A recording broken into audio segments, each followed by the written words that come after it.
This video is for all my plant lovers. We are repotting a bunch of my plants that have outgrown their pots that I recently bought that I have to change the soil because the soil is too dense for my environment. And the one that has outgrown its pot is this radicant. She might be looking a little droopy and sad, but that's because she needs a repot ASAP or she's gonna go downhill from here.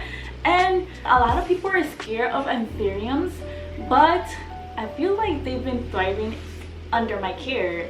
To be honest, I feel like the radicant is one of the easiest plants that you cannot go wrong or kill. They are really hardy, but we'll get more into that later because the first plant I do want to repot is this alocasia friedek. And the reason I want to start off with this one first is because I've been using something called lechuza pond. It's basically a bunch of little tiny rocks, and for some reason your plants thrive in it, which is so confusing to me because I didn't even know that. By the way, all of this information that I'm sharing with you guys is things that I've learned throughout the way.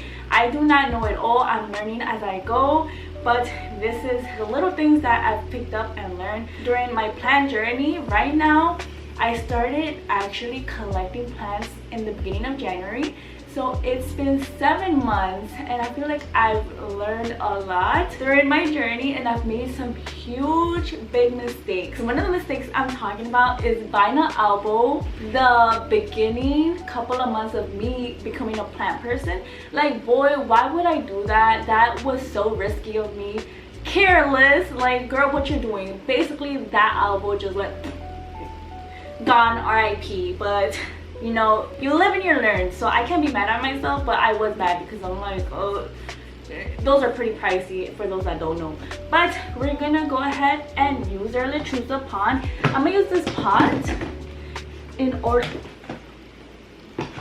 I'm the most clumsiest person alive. My plant just rolled and threw soil all over my floor. Anyways, I did get this friedek from Bruno Plants. I buy plants from the TikTok shop. And you might be like, what? I know, it's so crazy what you could buy in the TikTok shop because there are things that I didn't even know you could buy as in plants. I started getting into them because of TikTok. I just saw people go live and you could buy their plants through TikTok, and I'm like, what? I didn't even know you could ship plants. But we're going to take her out. You see, these are her roots. Not that many, not that long, but again, this is a 3-inch friedek. What do I expect? I'm carefully taking off the soil that I can, and then I'll go ahead and rinse the soil off. But I'm going really carefully now because I do not want to break new roots. Wow, I was able to take out most of the soil by hand. This is the cup I'm gonna put my friedek in, and look, it's perfect. The way I like using my pond is filling the cup a third way with pond first and then filling in the rest with the plant inside. So that way, when you go ahead to fill it up with water, you know to fill the water a third way, just barely touching the roots. That is what has been working with me. And I also noticed the roots have to transition. So when you first put your plant to pond, it's gonna get a little sad. And the reason behind that is because, you know, you're shocking it. You are changing the substrate from soil to pond, which is more water-based. The roots normally are white. And from what I noticed when you change your plants to pond is that you have to give your roots a period of time for them to change from white to green, which green are more water-based roots. When it comes to pond, I do not use the water that I put fertilizer in, which is this jug right here. The reason I do not use that water that I put fertilizer is that pond comes with fertilizer beads, so this already has a slow release fertilizer. So I just go ahead and grab a water bottle and fill my alocasia a third way.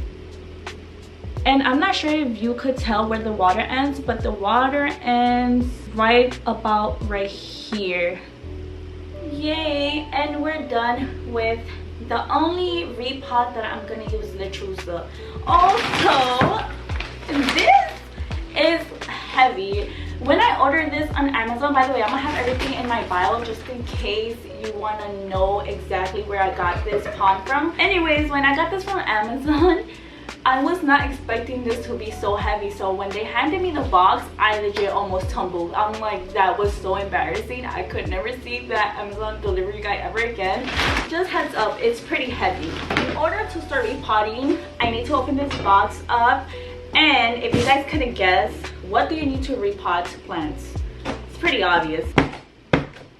I got myself some soil. I got the perfect planting mix for indoor plants from the Planet.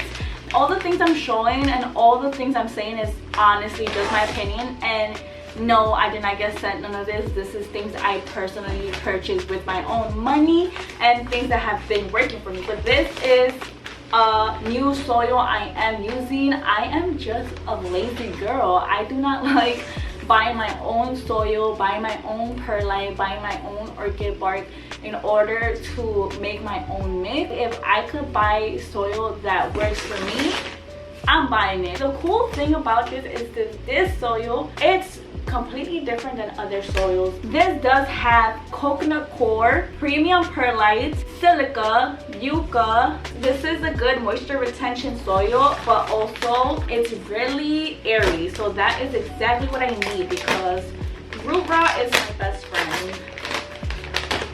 Oh my god, it's so airy and so light.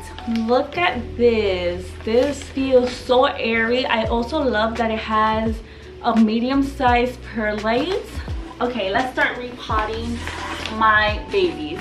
We are gonna start off with the Radican because she is in a desperate need of a repot. Like, look at her. She is sad. She's gonna fall out the pot because this pot is too small for her now. Let's take her out and see how the roots are. She needs a repot. I'm using these Amazon pots. So look at this clear pot. I want clear pots because I want to be able to see the roots. Also, good drainage. When I first started getting into plants, let me show you the pots I bought. I bought this clear flimsy pots that suck. They do not have good drainage. I had to make my own holes by heating up a knife in the stove and poking holes in the plastic. So this is just not ideal, time consuming, no good drainage, and I honestly hate them. I would not recommend no one to buy those pots. I hate those pots. But I got these, which are way more sturdier. I mean, you could tell a huge difference. Like, it's just really thin plastic, and this is a sturdy, good plastic.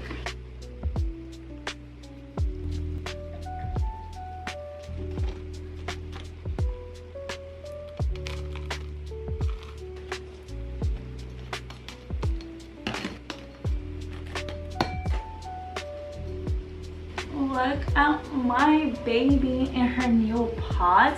I just love that you're able to see her roots all around here. So she has a little quarter for her to grow more roots. She does look droopy right now, but that's because she needs a drink. She was in pure dry soil, so we need to give her time to drink her water.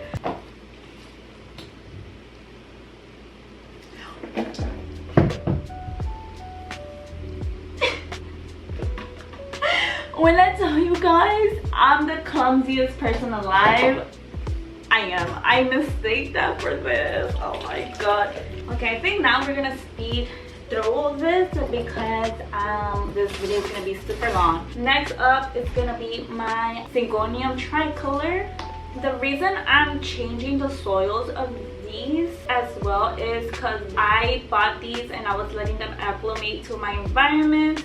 But now that it's been a minute, I could change and repot her because I don't like the soils that some sellers have. They're too dense for my environment and they just tend to not dry out. So I need good drainage, airy soil, as that soil is. That soil is so fluffy. I'm super excited to see my plants grow. Let's just up her into a 4-inch. She was in a 3-inch pot, but I think she could do all right in a 4-inch.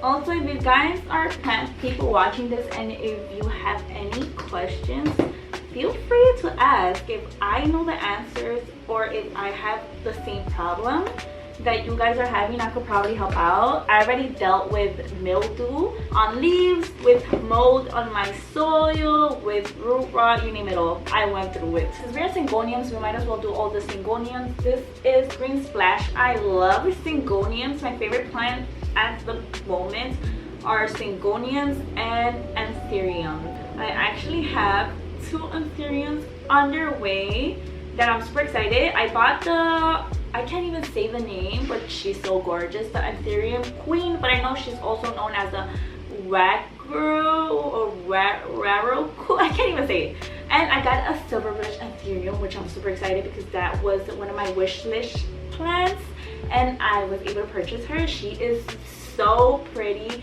with really glittery sparkly leaves, so I'm excited to get her. Okay, I'm just trying to remove all the soil that I don't want because I hate leaving soil on my roots, especially when I repot when it's bad soil or just soil I don't like, because it just tends to stick to the roots and cause root rot. So I prefer cleaning out the roots and putting the soil that I like. Who would have known I would have been doing this on a Saturday? Like, girl, it's Saturday and I'm over here having fun by repotting my plants. Those are her roots. I think the way we're gonna do it is I'm gonna go and remove all the soils on all my plants. This syngonium is a milk confetti, you know, giving you guys a quick haul, and that way we move faster. I think she's getting fertilizer burns. She is not the happiest, so we're gonna use water that doesn't have fertilizer in it. Then we are going to repot this Pink Perfection as well. Roots looking amazing. By the way, this is how your roots should look: thick, not black, not thin and slimy. When you get root rot, quick class 101 with Bonnet, when you get root rot, they are stretchy, the roots, it stings and they literally fall apart by just pulling.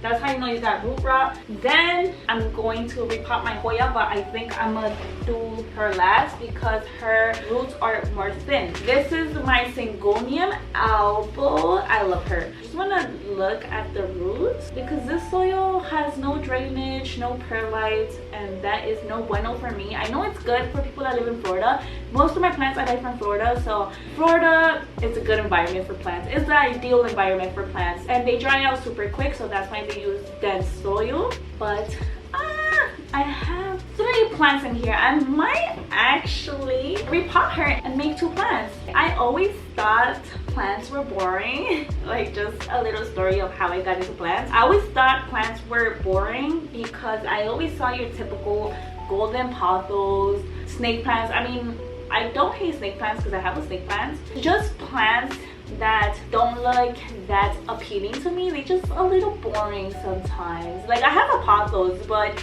I typically like plants that are a little bit more with color. Syngoniums, pink syngoniums, Florida Ghost, oh my god, Hoyas, the variegated Hoyas, those are just my favorites. Just plants that have variegation, and that's when I started getting into plants because I didn't even know plants could have that much variegation. Plants could be in different colors, different shapes. Like, what? When I discovered this world, I was just so intrigued, and that is how I started getting into plants. It all started because of a pink syngonium, and look at me now.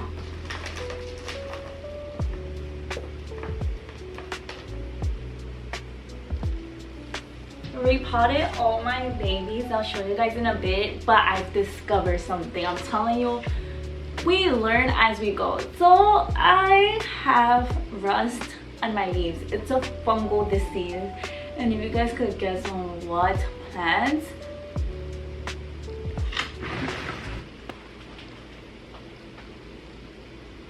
of course it's on my Monstera albo. I saw a lot of people treat this by snipping off all the leaves. I am not doing that. If I could save my Monstera albo, I indeed am. The thing is, I caught it literally at the beginning stage, so I think I could make this work. The good news is that I have fungicides. I am gonna do the portion. I have my gallon of water here, and for a gallon you put 4 capsize.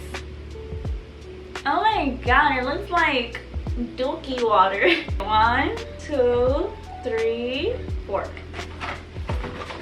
Typically I would use a microfiber cloth, but at the moment I do not have one, so we're gonna use a paper towel, a bounty. I'm so upset.